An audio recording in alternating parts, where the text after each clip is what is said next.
Fellow Nigerians,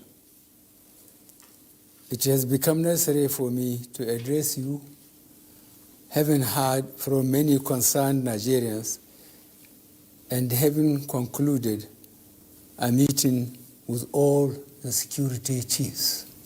I must warn those who have hijacked and misdirected the initial, genuine and well-intended protest of some of our youth in parts of the country against the excesses of some members of the now disbanded Special Anti-Robbery Squad, SARS. On Monday, 12th October, I acknowledged the genuine concerns and agitations of members of the public regarding the excessive use of force by some members of SARS. The choice to demonstrate peacefully is a fundamental right of citizens as enshrined in Section 40 of our Constitution and other enactments. But this right to protest also imposes on the demonstrators the responsibility to respect the rights of other citizens and the necessity to operate within the law. As a democratic government, we listened to and carefully evaluated the 5-point demands of the protesters. And having accepted them, we immediately scrapped SARS and put measures in place to address the other demands of our youth. On approving the termination of SARS, I already made it clear that it was in line with our commitment to the implementation of extensive police reforms. Sadly, the promptness with which we have acted seemed to have been misconstrued as a sign of weakness and twisted by some for their selfish, unpatriotic interests. The result of this is clear to all observers. Human lives have been lost, acts of sexual violence have been reported, 2 major correctional facilities were attacked and convicts freed, public and private properties completely destroyed or vandalized, the sanctity of the palace of a peacemaker, the Oba of Lagos, has been violated. So-called protesters have invaded an international airport and in the process disrupted the travel plans of fellow Nigerians and our visitors. All this executed in the name of the End SARS protests. I am indeed deeply pained that innocent lives have been lost. These tragedies are uncalled for and unnecessary. Certainly, there is no way whatsoever to connect these bad acts to legitimate expression of grievance of the youth of our country. The spreading of deliberate falsehood and misinformation through the social media in particular, that this government is oblivious to the pains and plight of the citizens is a ploy to mislead the unwary within and outside Nigeria into unfair judgment and disruptive behavior.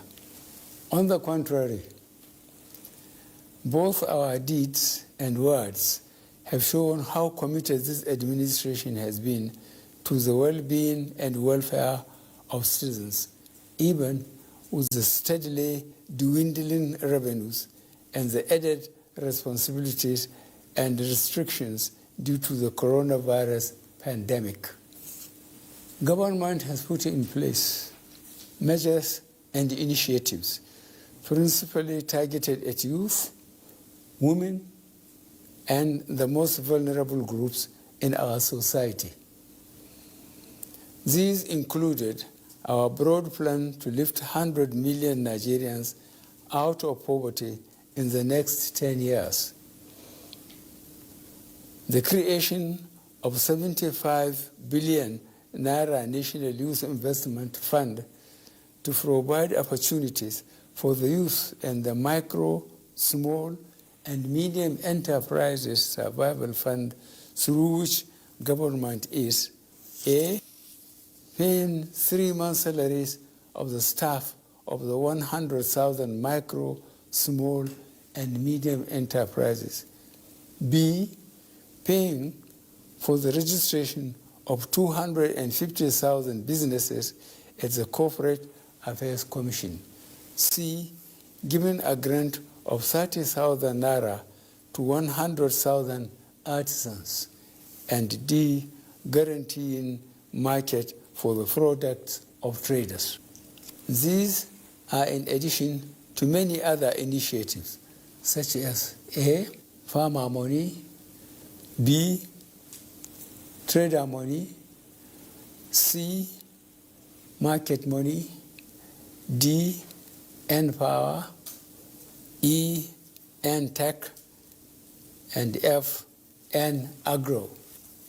No Nigerian government in the past has methodically and seriously approached poverty alleviation like we have done. With regards to the welfare of police personnel, the National Salaries, Income and Wages Commission has been directed to expedite action on the finalization of the new salary structure of the members of the police force. The emoluments of other paramilitary services are also being reviewed upwards. In order to underscore the importance of education in preparing youth for the future, this administration has come up with a new salary structure and other incentives for our teachers. Let me, at this point, reaffirm the federal government's commitment to preserving the unity of this country. We will continue to improve good governance and our democratic process, including through sustained engagement. We shall continue to ensure that liberty and freedom, as well as the fundamental rights of all citizens, are protected.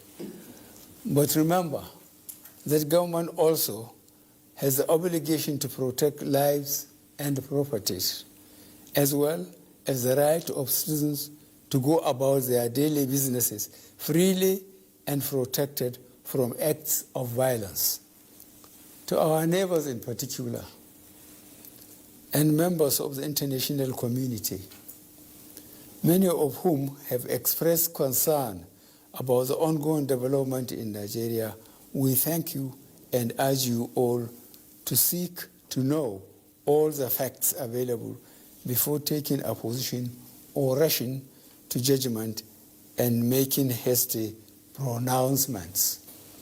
In the circumstances, I would like to appeal to protesters to note and take advantage of the various well-thought-out initiatives of this administration designed to make their lives better and more meaningful, and resist the temptation of being used by some subversive elements to cause chaos with the aim of truncating our nascent democracy. For you to do otherwise will amount to undermining national security and the law and order situation. Under no circumstances will this be tolerated. I therefore call on our youth to discontinue the street protests and constructively engage government in finding solutions. Your voice has been heard loud and clear, and we are responding. And I call on all Nigerians to go about their normal businesses and to enjoin security agencies to protect lives, and properties of all law-abiding citizens without doing harm to those they are meant to protect. Let me pay tribute to officers of the Nigeria Police Force who have tragically lost their lives in the line of duty. I would like to thank those state governors, traditional and religious leaders who have appealed for calm and restraint. I also thank youth leaders who have restrained their followers from taking the law into their hands. This government respects and will continue to respect all the democratic rights and civil liberties of the people, but it will not allow anybody or groups to disrupt the peace of our nation. Thank you all. God bless the Federal Republic of Nigeria.